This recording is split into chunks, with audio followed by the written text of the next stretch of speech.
Breaking news చూసిన పశ్చిమాసియాలో నెలకొన్న యుద్ధ ప్రభావం హైదరాబాద్ లోని ఆటో డ్రైవర్స్ పొట్ట కొడుతోంది.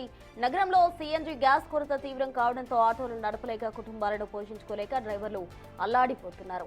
గ్యాస్ కోసం ఫిల్లింగ్ స్టేషన్స్ వద్ద కిలోమీటర్ల మేర గంటల తరబడి క్యూ లైన్స్ లో వేచి చూడాల్సిన సిచ్యువేషన్ నెలకొంది. ఆటో నడిపితే తప్ప మడో బూడు పొట్టల గడవని తమకు రోజంతా లైన్స్ లో సరిపోతుందని డ్రైవర్లు ఆవేదన వ్యక్తం చేస్తున్నారు. యుద్ధ ప్రభావం హైదరాబాద్ లో ఉన్న ఆటో డ్రైవర్స్ పొట్టుకొడుతోంది. పూర్తి వివరాలు మా ప్రతినిధి సుజాత లైవ్ ద్వారా అందిస్తారు. సుజాత, చెప్పండి, పశ్చిమాసియాలో నెలకొన్న యుద్ధ పరిస్థితి హైదరాబాద్ ఆటో డ్రైవర్స్ పై ఎఫెక్ట్ చూపుతోంది. ఏం చెప్తున్నారు అసలు ఆటో డ్రైవర్స్? ప్రస్తుత హైదరాబాద్ లో ఆటో వాళ్ళ కష్టాలు అంతా ఇంత కాదు. దాదాపు 3 రోజుల నుంచి ఎల్పీజీ ఆటో గ్యాస్ కోసము క్యూ లైన్ లో వెయిట్ చేస్తున్నారు.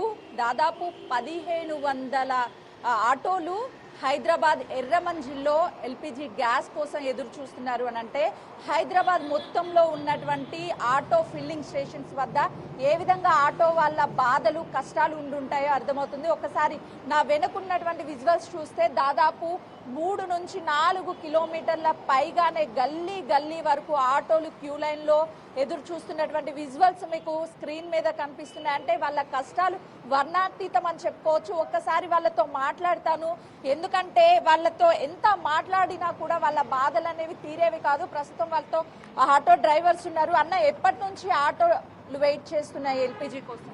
నిన్న మధ్యాహ్నం 2 గంటల నుండి మేడం, 2 గంటల నుండి నిలబడ్డాము. రాత్రి 12 గంటల వరకు యశోద హాస్పిటల్ రౌండ్కి వచ్చినాము. వచ్చే వరకు 12 గంటలు బంద్ చేశారు.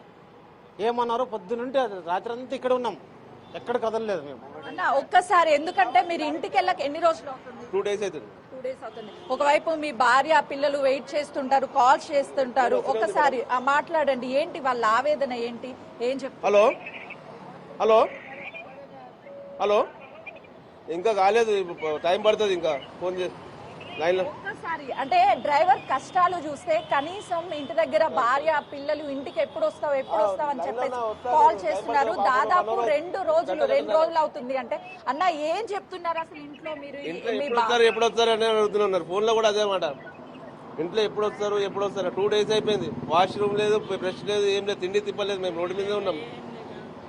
అన్న, ఆటో మీ సొంతంగా కొనుక్కున్నారా, కిరాయికి నడుపుతున్నారా? సొంతమే మేడం, అవి సొంతమని నిన్న 3 గంటల నుంచి ఇటే ఉన్నాం మేడం. లైన్లో అన్నం లేదు, ఏం తినకుండా చేయకుండా ఉన్నాం. 24 hours అవుతుంది మేము ఉంది.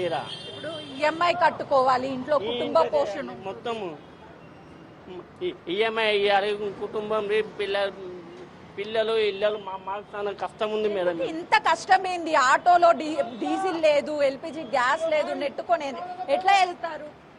ఏం చేయాలి చూడొచ్చు. అంటే ఈ క్యూ లైన్లు మెల్లగా కదులుతూ ఉన్నాయి. కనీసం వాళ్ళు ఆగి మాట్లాడేటువంటి టైం కానీ, లేకపోతే వాళ్ళకి ఎక్కడ డీజిల్ ఎల్పిజి గ్యాస్ దొరకదని చెప్పేసి ఆటో వాళ్ళ కష్టాలు చూస్తే ఎలా, అందులో కనీసం ఒక 1/2 kg కూడా గ్యాస్ అనేది లేకపోవడం వల్ల ఇట్లా నెట్టుకొని గ్యాస్ కోసం వెళ్తున్నటువంటి పరిస్థితి ఉంది. అంటే ఇలాంటి కష్టాలు ఎవరికి కూడా రాకూడదనే చెప్పుకోవచ్చు.